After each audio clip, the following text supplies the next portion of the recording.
Welcome to USA Global TV and Radio, where our mission is to provide education, entertainment, hope, and inspiration.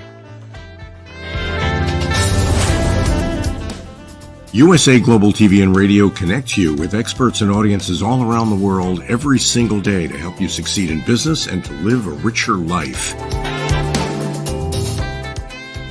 Visit us at usaglobaltv.com to learn about career and life-changing training and mentoring programs like the Listening Mentor. Subscribe to our newsletter to stay informed about our special programs and offers. Discover how you can become a guest on one of our shows or a host or producer of a USA Global TV and Radio show of your very own. That's USA Global TV and Radio, where the doctor is always in.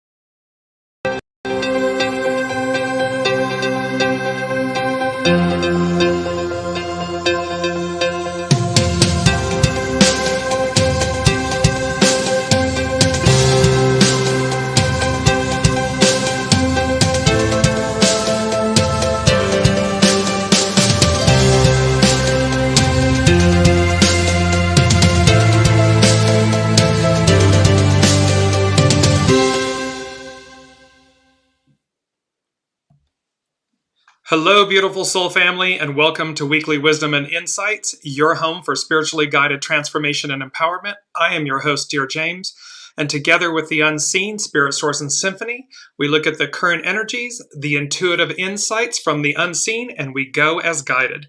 And this is an action-packed moment. From last week with this week, the energies, and you'll see. So we're going to cover 3-4 things pretty in depth and broadly. We're going to look at our main theme, the color purple. We're going to look at this just occurred on Monday, the Mars-Uranus Algol conjunction. We're going to look at the upcoming Capricorn full moon. And we're going to look at hexagram 23, splitting apart, which we've covered. However, there's some major energies going on. And there always has been in Weekly Wisdom and Insights with the unseen guiding us every week. The message keeps getting louder and louder. And you may ask, what is that message? Well, to align with your soul source connection and to make a choice about the life you wish to lead, the world you wish to live in, because from August of 17 with that eclipse, and then the bookending one that just occurred this year, 7 years later, that message of we're drawing a line in the sand, you're being seen, you're being counted, and how our choices, our words, our actions, and how we lead matters and is defining. And so welcome, Olivia. As you're joining, place in the comments a hello, and remember that we incorporate your comments and questions throughout the broadcast. So we've got a lot to jump into. We are going to start.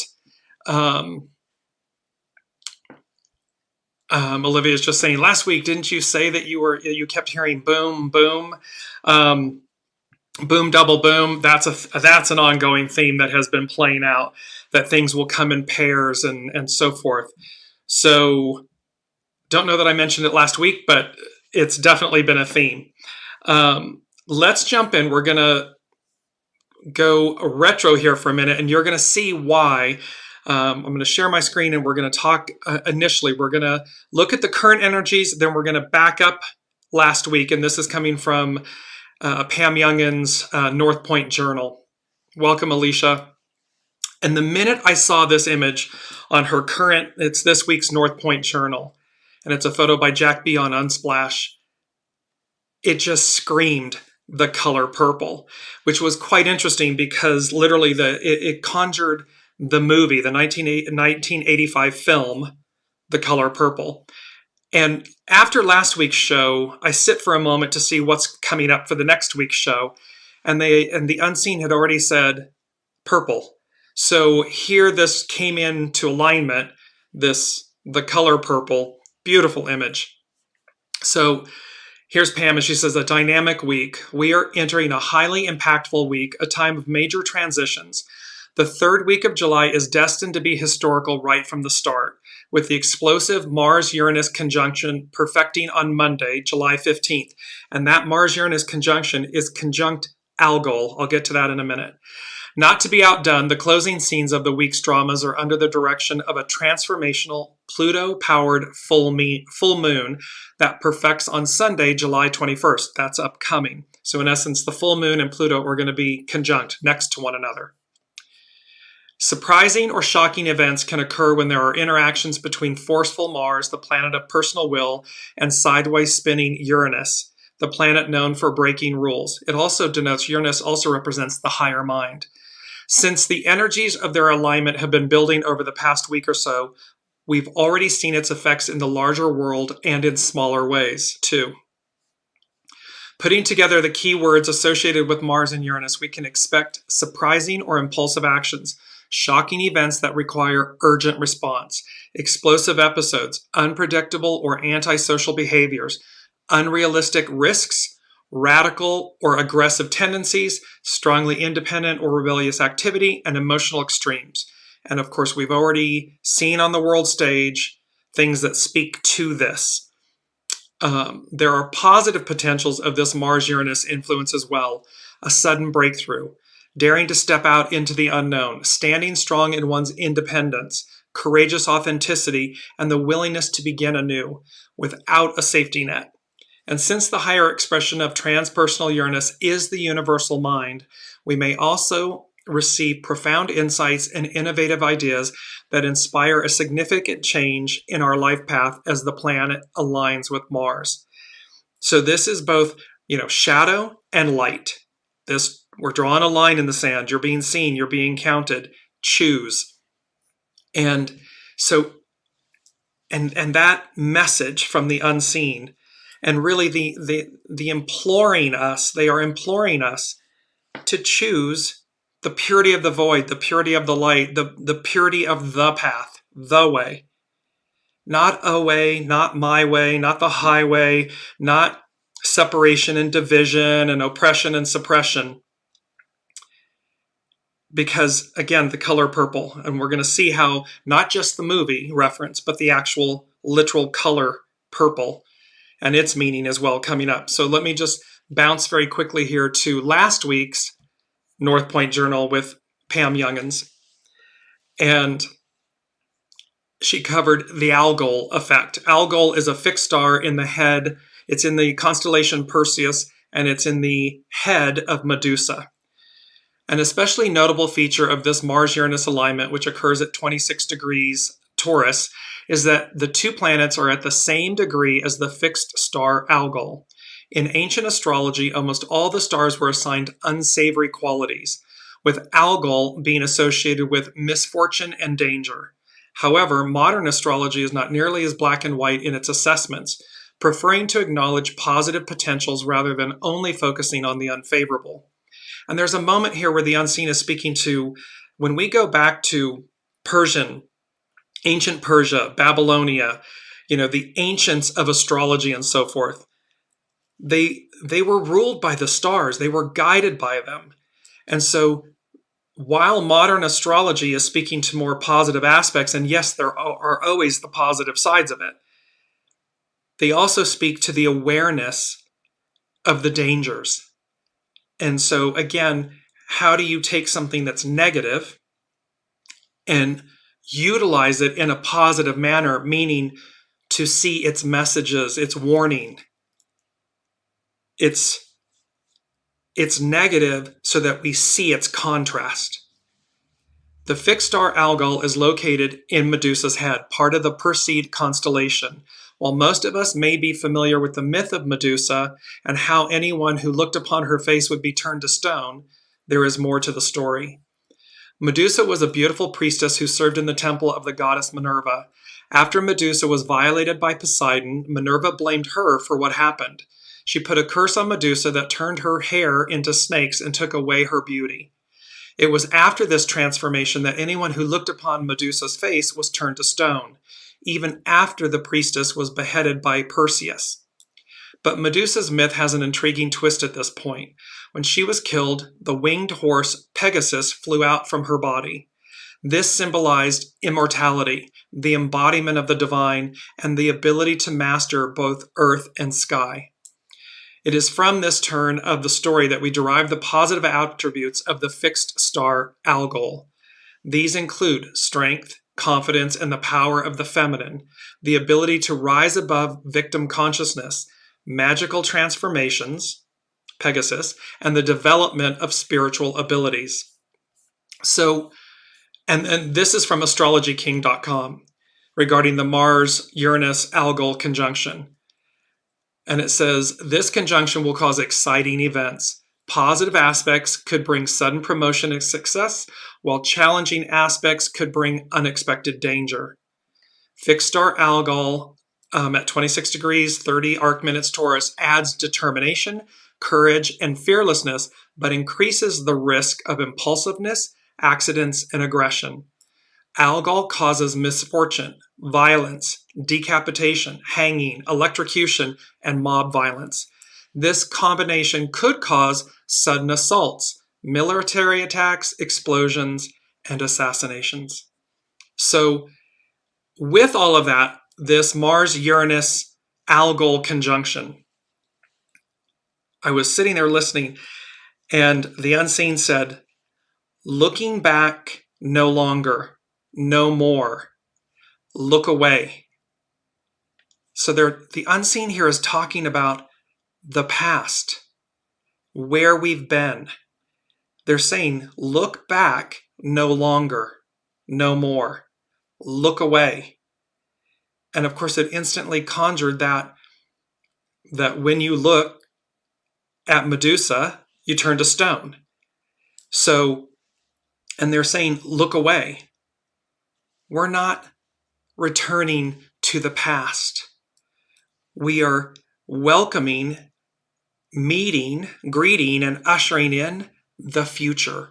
And that is equally true of ourselves, literally ourselves, and the greater whole of the whole. Because, again, the arc of destiny moves forward. We are not going back. It may look that way, but just imagine this. If you were able to just turn the dial back, why would we go back and repeat? The whole point of bringing up Pluto retrograde is bringing up the things that have been hidden. Not so we go back and repeat them again and relive them or freeze time, but to transcend them, purify them, release them. It's not to hold to them. It is to move forward. However, in moving forward, we learn from our choices. I don't use the word mistakes because everything is a choice. So we utilize our choices from the past to navigate our future path, our future destiny. We don't go back and relive it. So with this Mars-Uranus Algol, looking back no longer, no more, look away. We move forward. Now let's move into our main theme because it's so beautiful. And here is this exact same image. I saw it, as I said, with Pam Youngin's North Point Journal. It immediately spoke to me about the 1985 film, The Color Purple. And the unseen said, The Color Purple, an arousing thunder. So in essence, this Mars-Uranus Algol on Monday the 15th of July and the upcoming Capricorn full moon on the 21st of July. The color purple, an arousing thunder. A lot action-packed. This action-packed moment, energy, moment in time. And so as we look at the color purple, it's from the 1985 film. And It was directed by Steven Spielberg. It had an incredible cast: Whoopi Goldberg, Danny Glover, Oprah Winfrey, Margaret Avery. There's so many. The moral of the story for us about that image, The Color Purple, was that the story, the film, and it was based on the book by Alice Walker. It was about domestic violence, incest, child sexual abuse, poverty, racism, sexism, shadow elements, deep shadow elements. And yet, it triumphed. It was equally, if not more, about hope, faith, courage, strength, liberty, freedom, forgiveness, redemption, reconciliation. There were so many beautiful attributes in this film about overcoming the shadow, overcoming the past, overcoming oppression, suppression, enslavement. And the unseen has been talking to us over and over and over again about Exodus, deliverance, revelation, deliverance, going from enslavement to deliverance, liberation. And so and this is epitomizing. So if you haven't seen this film, go watch it. If you have seen this film, go watch it again. Because the message here is about overcoming the moment, the time, circumstance. And again, micro, our individual lives; macro, the whole of the whole, the moment, really the eon, because it's not just a limited finite moment. In current world affairs, it's like and this was done, the film is based on the early 1900s. So pre-women's suffrage, pre-women's right to vote, pre-civil rights, gay rights, pre-rights. And so we look at this, and then let's look at The Color Purple from a biblical standpoint, because it's referenced, I believe, close to 50 times in the Bible. And it says, in the Bible, purple holds significant symbolism and is associated with royalty, nobility, remember, noblesse oblige, nobility, and sacred priesthood. There are various shades of purple mentioned, each with its significance. One notable shade is royal purple, a deep and rich hue representing power, dignity, and wealth. It was highly sought after during ancient times and reserved for kings and nobles. The Roman emperor's robes were often dyed in this regal color. Another shade is violet, a lighter and softer purple. In the Bible, violet is linked to the tabernacle and the priesthood. The curtains and veils of the tabernacle were made of violet fabric, signifying the separation between the holy place and the most holy place. It also represented the sacred and spiritual aspects of worship. In all its shades, purple conveys a sense of majesty, authority, and holiness. It symbolizes the connection between earthly power and divine authority. It serves as a reminder that God's kingdom is the ultimate source of royalty and nobility. In Christian theology, purple is often associated with Master Jesus as the King of Kings. It represents his sovereignty and authority over all creation. The color purple also signifies Lent's penitential season, during which Christians reflect on their sins and prepare to celebrate Christ's resurrection. The color purple, an arousing thunder. Arousing means to evoke, to awaken. And I want to take us right to our key word, because our key word is illumination. And in that, we have this beautiful aspect of, and it ties to the SABIAN symbol for Mercury on this upcoming Capricorn full moon. Illumination, intellectual or spiritual enlightenment, the quality or state of having or giving off light, a statement that makes something clear, the action of illuminating or state of being illuminated. So again, the unseen is speaking to us about illumination, the color purple, and arousing to evoke or awaken thunder. And it's hexagram 51 in the I Ching, thunder, shock and awe associated with the tower in the tarot. And yet it's here's on 715, so it's mirror. 15 means humility. 15, the Mars-Uranus Algol conjunction. 51, an arousing thunder. And so we're looking at this, and the unseen is saying to us that they're screaming at us. And it's the second thing that the unseen said that they offered, the intuitive insights. Underlined, all capital letters, a wake-up call. And then they said, dream a little dream of me, which they have brought up before. It's by the mamas and the papas. So this color purple and arousing thunder, a wake-up call. This is a wake-up moment. We saw on the world stage on the weekend an assassination attempt. All of this darkness, all of this division and hate and oppression, this wanting to turn back, not only turn back time, but in essence, cling to it, cling to a time that we have already lived. Why? Because there's fear about losing power and control, about everyone having a seat at the table, about equality and justice and equanimity, about the divine feminine, about leading with our heart, with our soul.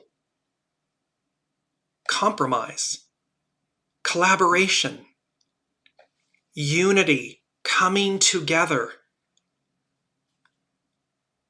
There's references in the Bible, we are only as strong as the weakest among us. So this oppression and suppression and clinging to control and everything, that's not power, that's not strength. It's brute force. It's the least among us because it's the shadow aspect of it. It's the least among us because it oppresses and suppresses and divides us. And the unseen is saying to us, the color purple. Remember its association, both from the movie, biblically, the color.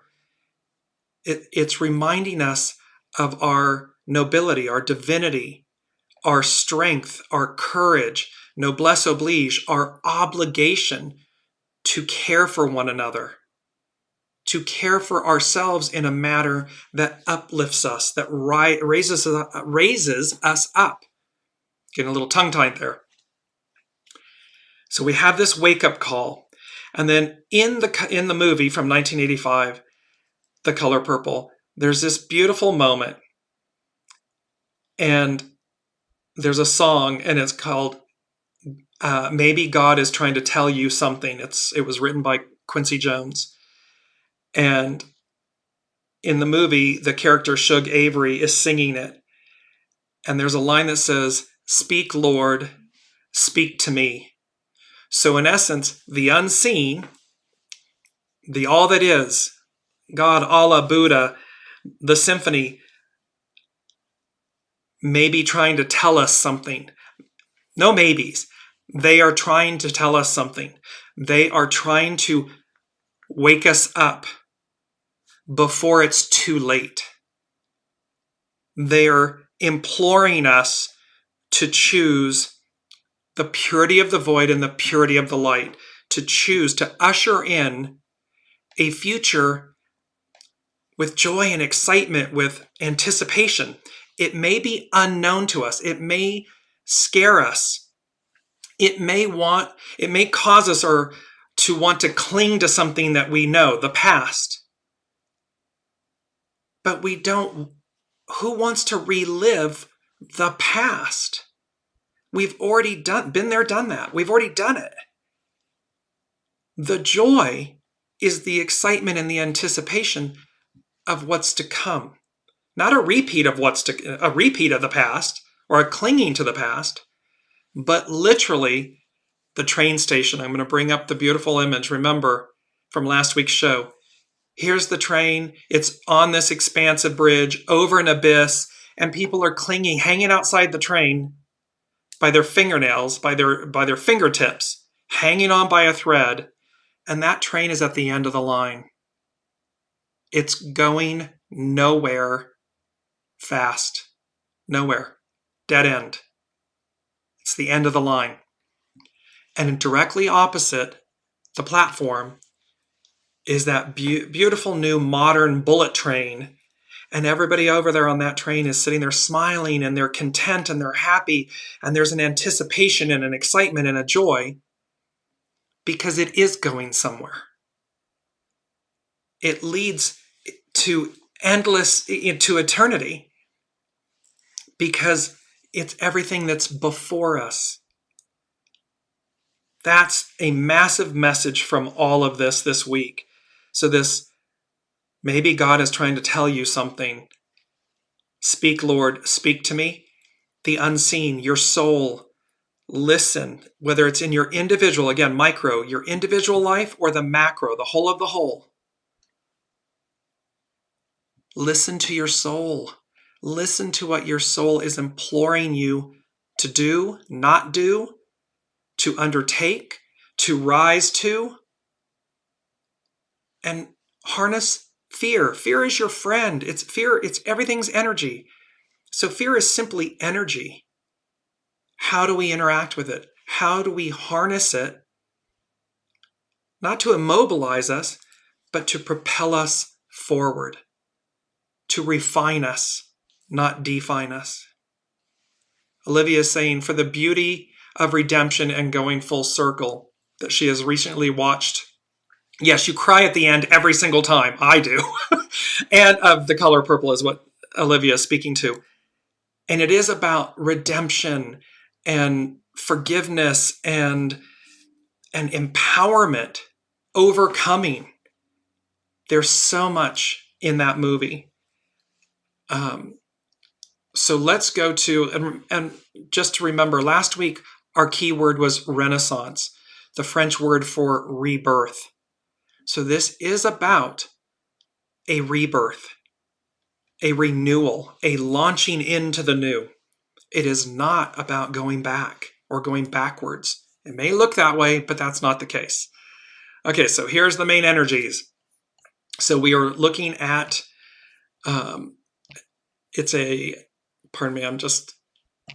here we go. So it's a 7-month, all month long, armies and legions, correct discipline, taking the right actions, the right steps at the right time, and we have everything we need.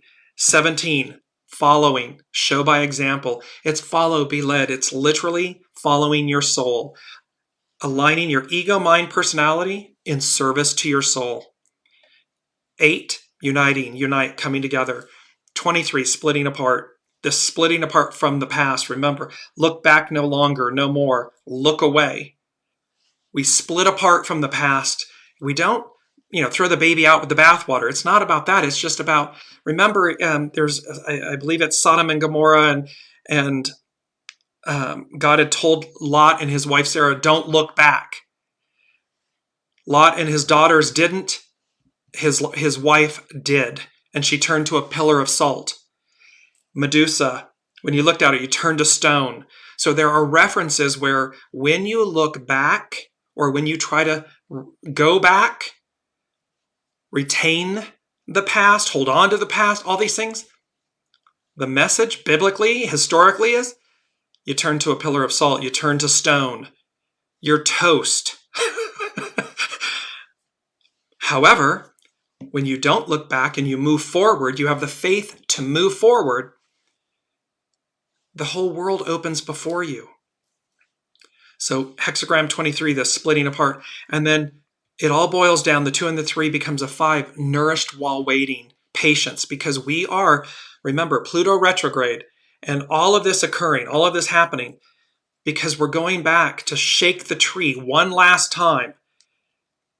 They were talking about Proud Mary with Tina Turner. You want us to do this nice and easy. So we'll start off nice and easy. We're going to finish nice and rough. Well, this shaking of the tree.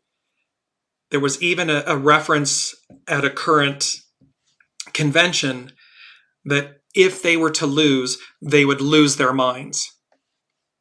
Well, the whole message, and this isn't political, this is just reference. What that is speaking to is the past. This clinging and cleaving to the past. So it would make sense that one might lose their mind when they're hanging on by a thread because they're trying to maintain control and power and so forth for a time and an era that we've already lived. And yet there's joy before all of us. There's opportunity and joy. You just have to choose it by opening, allowing, and choosing the present future. Build upon the past, but walk into the present future. So let's look at hexagram 23 because it's a beautiful reference here. And this is from Carrie Hone at cafeosoul.com. So it's hexagram 23 is split apart. It's action, regenerate. So we have this renewal, regeneration. It's hidden influence. It's the divine feminine, receptive, yield.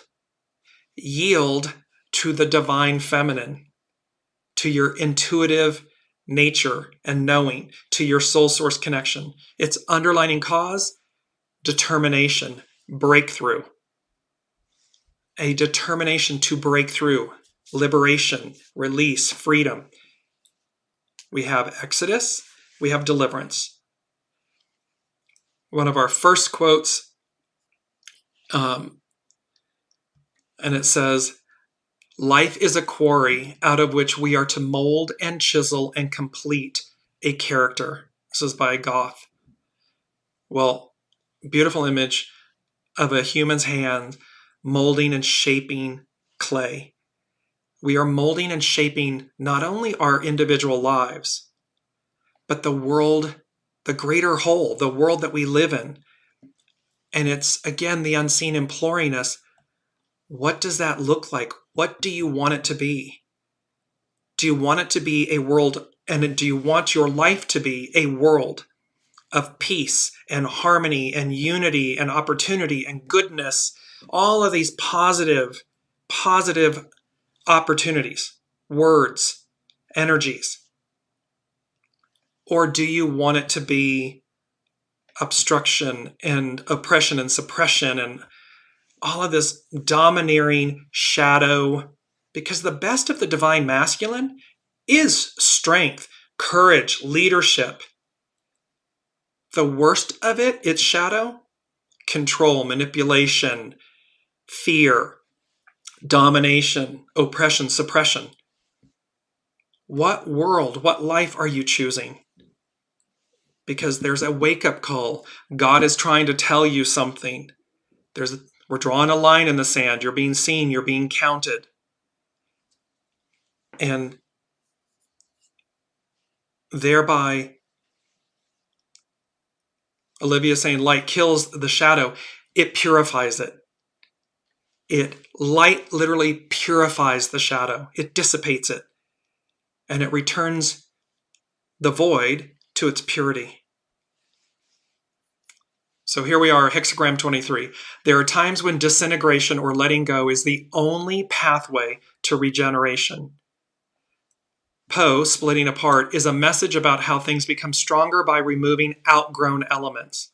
Pruning a tree allows its branches to become more luxuriant. In this situation, there is a need to release what is outworn or which no longer serves you so that you can return to a path that is more fulfilling. So we are witnessing and bearing witness to the past and what is diminishing and what is going, what is being released. You may understand that change must come while clinging to the illusion of what you need. the image of the train over on the bridge over the abyss, hanging on by a thread, while clinging to the illusion of what you need. During the time, because it's an illusion of what you need. Key point. During the time of splitting apart, you will discover new life stirring beneath the mind's abstractions. Sincerity is the stirring of your authenticity. It is something which is shaped by feelings, not mind. The receptive, yield to the receptive. Your soul source connection is a feeling, it's a knowing. It's not a thought. It's not the mind. The mind may be looking for a breakthrough, but opening will occur in the heart. So again, your ego, mind, personality may be telling you got to cling to this illusion of the past because I'm afraid. I'm going to lose control and power. I won't be who I am anymore. However, the intuitive knowing, the soul source connection, calm, true north, absolutely resolute, centered, innocent, pure, good, will lead you, will guide you, will deliver you. Because it is in concert with higher mind, God mind, Uranus, the higher mind. And here's Mars coming together. So here's God, here's higher mind coming together. The best of the best of divine masculine coming together with higher mind, universal mind. With Algol, the highest aspects to say, look back no longer, look no more, look away, move forward. It's heart-centered. It's the higher mind. They're screaming at us to do so. Splitting apart reveals how sensitivity funds the urge for transformation. It is not an intellectual endeavor, ego, mind, personality. Splitting apart is your willingness to remain compassionate in all you do. It's about being kind with ourselves, kind with others as we split apart from the past, as we prune away what's no longer necessary or needed, while we mature, advance, regenerate, renew. Following the energy of life becomes a profound exercise in learning to overturn your mindset. Splitting apart is how the protective covering of the past is removed so you may grow to meet the future. This is our second quote. The same hand that is forced open to give will now be open to receive. The same hand that is forced open to give will now be open to receive. It's speaking to the fact that, a clenched fist, it's not open to receive anything. It's the stance for fighting, for defending oneself, for aggression. But the open hand is the symbol to receive. It's safe, it's secure, it's welcoming. And that open hand means that we will receive the greatness and the goodness before us.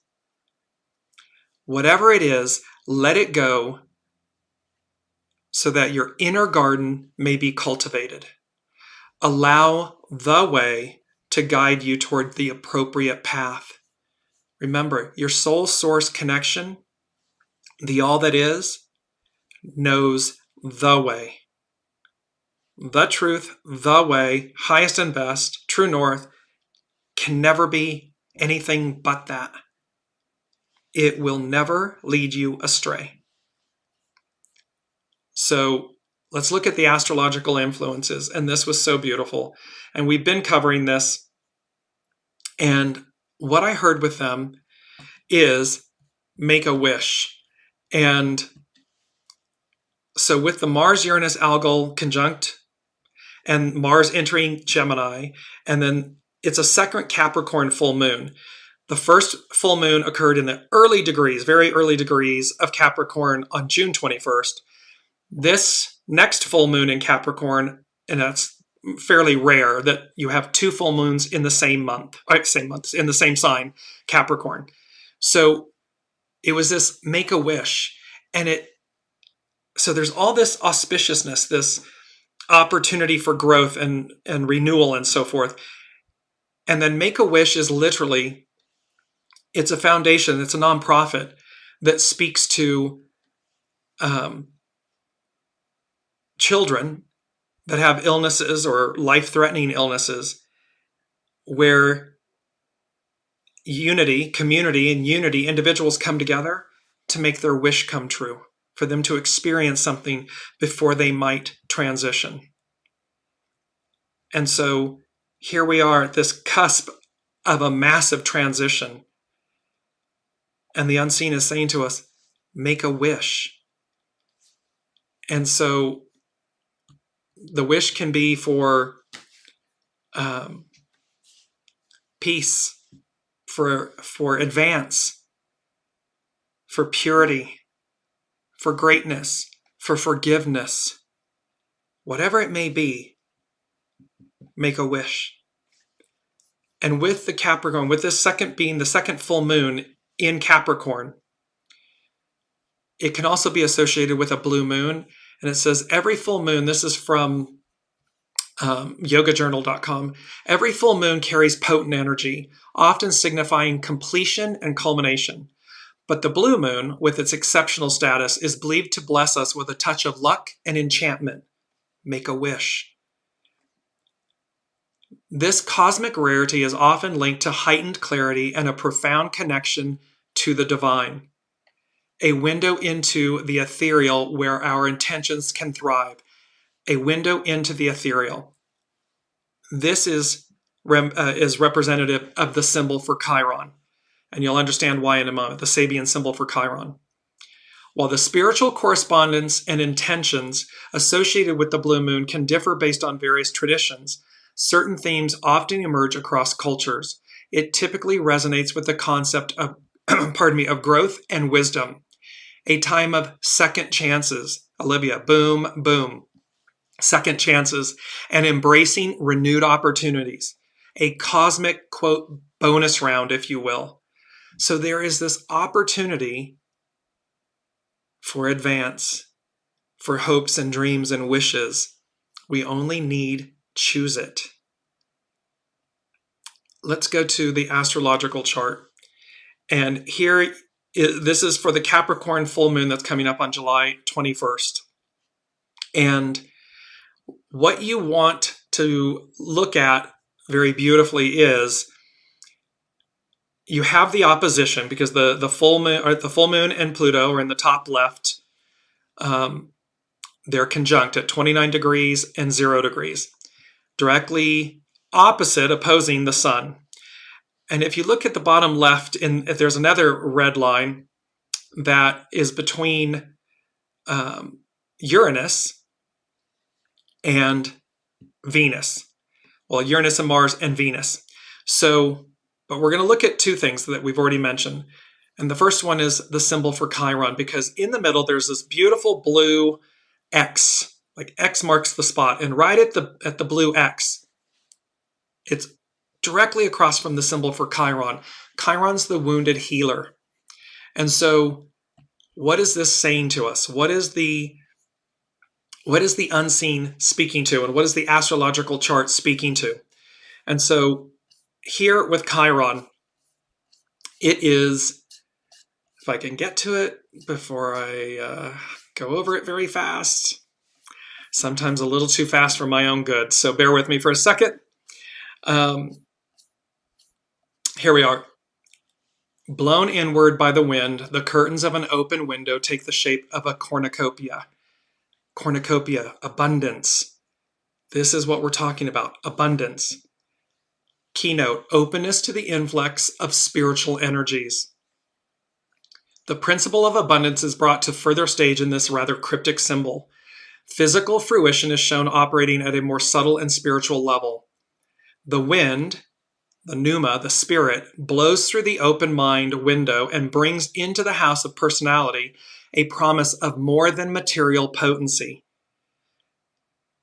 The Piscean patriarchal era is material, physical, material. And so we judge things externally by what we have, who we are, masks, labels, identities, all this stuff. But this is the higher mind, the pneuma, the spirit, coming through the personality, through the ego-mind personality, with a promise of something more than material potency. Wind blows from a region of high pressure to one of low pressure. As the window curtains are blown inward, the individual consciousness represented by the house is receiving a more concentrated influx of spiritual energies, enabling this consciousness to extend the scope of its awareness and creative expression. Its wounded healer, Chiron. So the higher mind, Mars and Uranus coming together, the divine masculine, higher mind coming together to blow through, to illuminate spirit, source, the unseen, because it's going to extend our consciousness and our scope of awareness and our creative expression. We're going to see things from the inside out. Who are we? Remember Billie Eilish and What Was I Made For? It's this awareness that says, I'm not these things. I'm not the house or that I live in, or the car that I drive, or the label, the position that I hold. That's all old news. That's ego, mind, personality, patriarchal, Piscean material. Well, who am I when all of that is stripped away? When all of that is gone, who am I? Who remains? What remains? It's there that you will find your true self, your true essence, your true character. What's at your center? It's the movie The Rise of the Guardians. This message applying to this fourth stage of the fivefold sequence is that inner growth demands not just an open mind, but one able to provide a container for a spiritual harvest. You've got to choose it.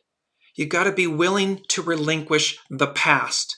You've got to be willing to move beyond your ego, mind, personality to receive the spiritual harvest of your soul source connection, your soul. The cornucopian shape of the window's curtains suggests that the subtler, translucent aspect of the mind, the curtains, has acquired a plastic quality, enabling it to be molded by transpersonal, the unseen, forces. It means that you're willing to embrace change, opportunity, possibility.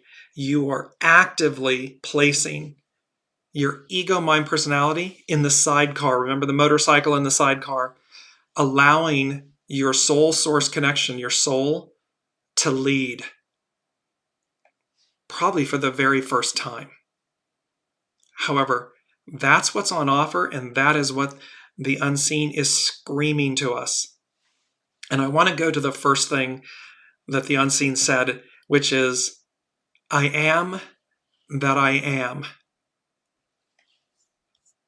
This comes from Exodus 3:14. And Moses said unto God, Behold, when I come unto the children of Israel, and shall say unto them, The God of your fathers hath sent me unto you, and they shall say to me, What is his name? What shall I say unto them? And God said unto Moses, I am that I am. And he said, Thus shalt thou say unto the children of Israel, I am hath sent me unto you. Why are they saying this? Because for everyone that comes in awareness of these messages, the weekly wisdom and insights, the messages from the unseen, just like at the times of the Israelites enslaved in Egypt and the time of Moses, what the unseen is saying to us is, it's me. I am that I am. I'm delivering these messages to liberate you, to free you, to advance you, to move you forward. Is it effortless? Will we face challenge? I mean, they had the whole of the Egyptian army, the Pharaoh's army, coming after them. And yet the Red Sea was parted and they crossed, and then it closed upon those chasing them. They didn't take a direct route. They wandered about. Why? Because God was testing them, was testing their faith, was testing their tenacity, was saying, and every single time, here I am. You need water? Boom. You smite a rock and there's water. You need food? Boom, there's manna from the air. Everything you need. Legions, army, correct discipline. Everything you need is present. It's there.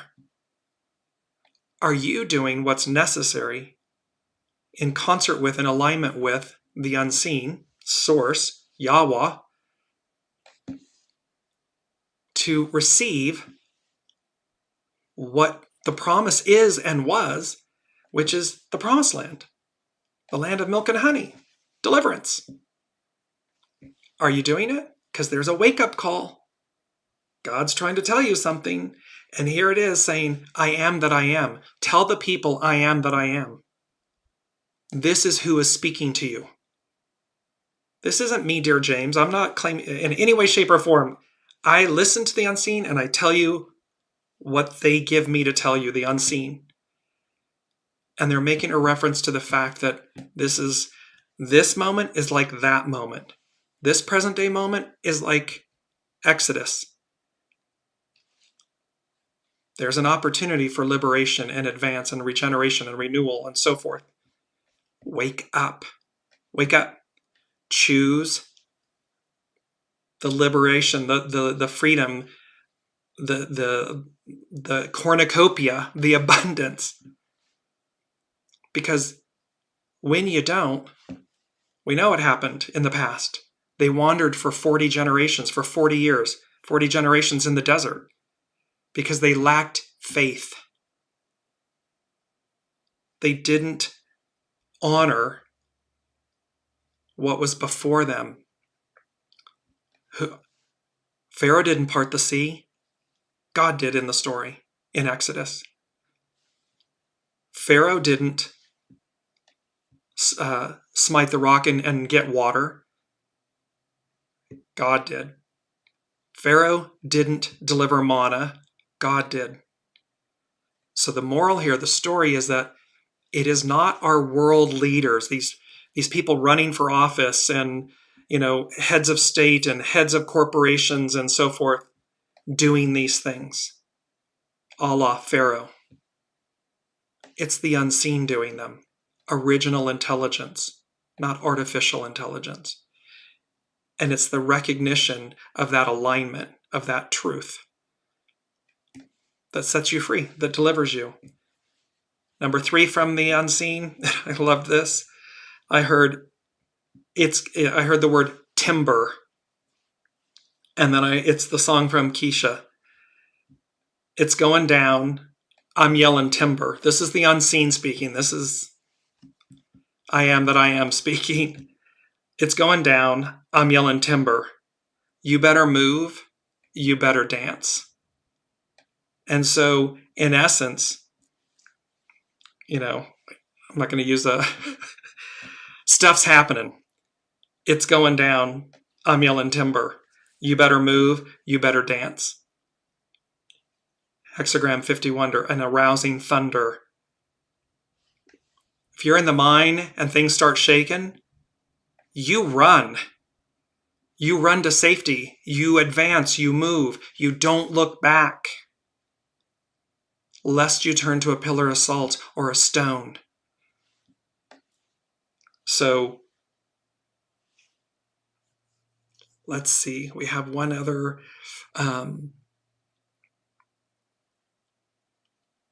thing to cover, and I'm looking for it because I told you this is action-packed. There's so much here. There is so much here. I want to cover one or two other SABIAN symbols really quickly. And this is with So let's look at the moon. And again, this is Capricorn full moon. It's the second one. Make a wish, these blessings. The Sabian symbol, it's Dane red year and an astrological mandala. A secret meeting of men responsible for executive decisions in world affairs. This, you can't make this up if you tried. So the Sabian symbol for the moon on this upcoming Sunday's full moon, second Capricorn full moon.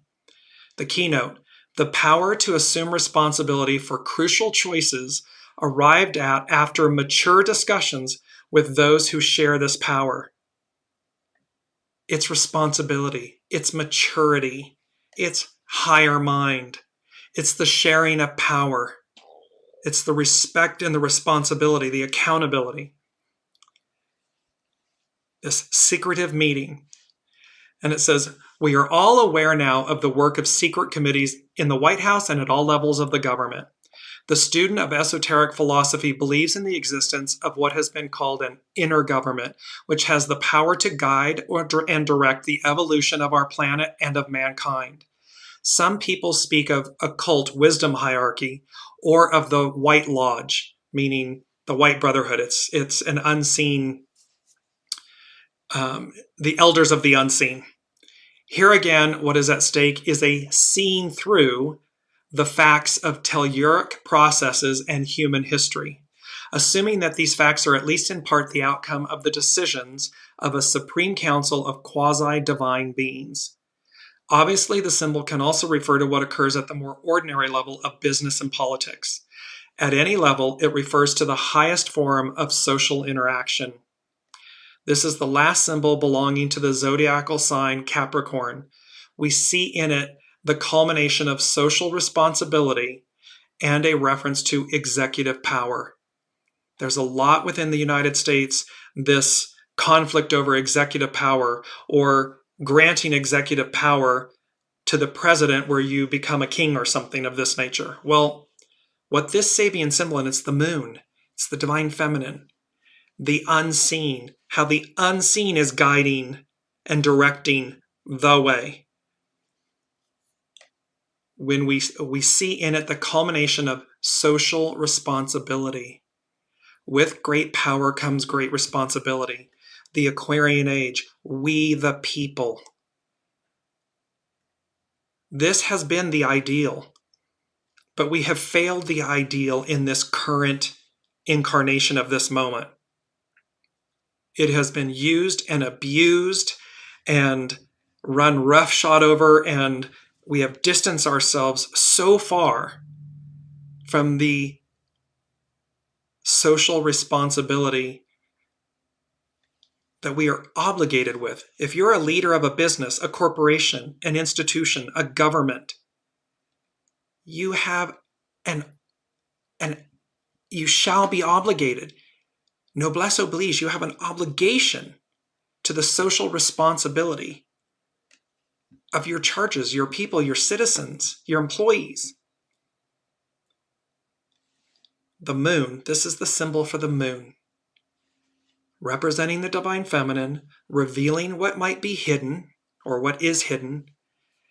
And what this is revealing is, again, higher mind. We may associate this with Yahweh, with obviously the biblical references to the Exodus and Revelation deliverance, the promised land. However, the point is the same. There is a higher hand, source, power,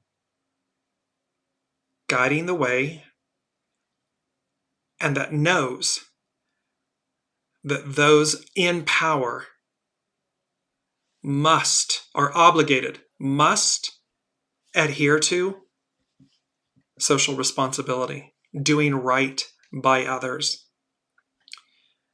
demonstrating care for the least among us.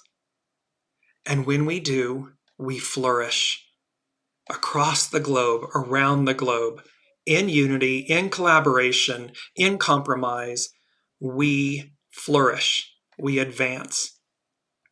So we have that with these, and And this one, because you can't make it up either. Last but not least, the sun, the Sabian symbol for where the sun is in the astrological chart. And I'm just bringing the chart up really quickly so you can see. A daughter of the American Revolution.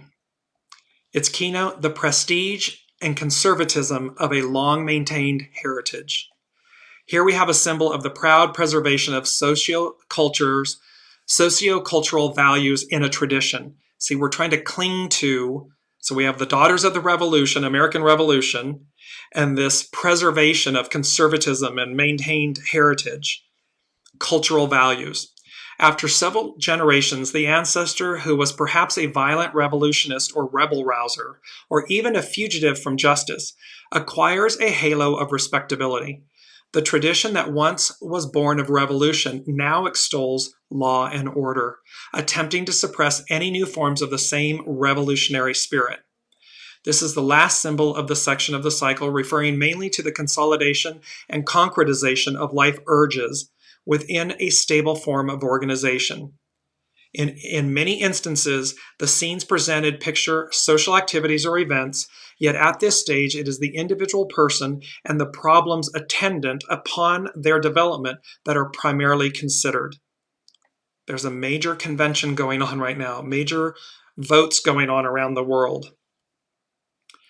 This eighth scene with a keynote of consolidation began with the study of a traditional symbol for personality integration, the mandala. It ends with an example of what occurs when the individual chooses a path which totally embodies and glorifies tradition.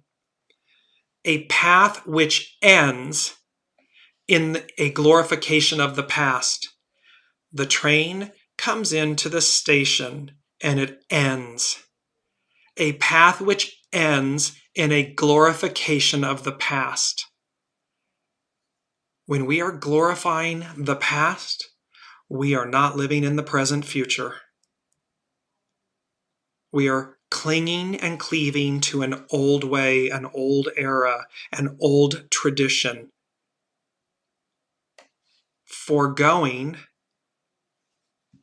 an open path, the way that delivers us. There were those Israelites at the time, after everything God had done, said, quote, we were better off with Pharaoh. So what they were saying to the Hebrew God, Yahweh, was, well, it's nice that you've done all of these things for us, but this is more difficult and challenging than what we knew, so we'll just go back and be enslaved, to be slaves under Pharaoh, because we know that's warm and comfortable and fuzzy. We have a good life there. Do you? Did you? Because the problem is, the one that Yahweh was leading them to, the promised land, the land of milk and honey, far outweighs, far surpasses, no comparison. They lacked faith. They lacked courage. They lacked determination. They lacked trust. The unseen is saying to us in this moment, I am that I am. There's a wake-up call. Dream a little dream of me. I have something better and greater for you. You simply must have the courage and take the leap of faith to move forward, move with me in unity, because I'm yelling timber. It's going down. I'm yelling timber. You better move. You better dance. Because one train is leaving the station and the other glorifies the past, which is a path that ends. Until next week, be well, be kind. Don't forget to like, share, subscribe, all of those great things on the Dearjames, different social medias and so forth. I love you all. I am so grateful to be with you, and I look forward to seeing where this journey takes us.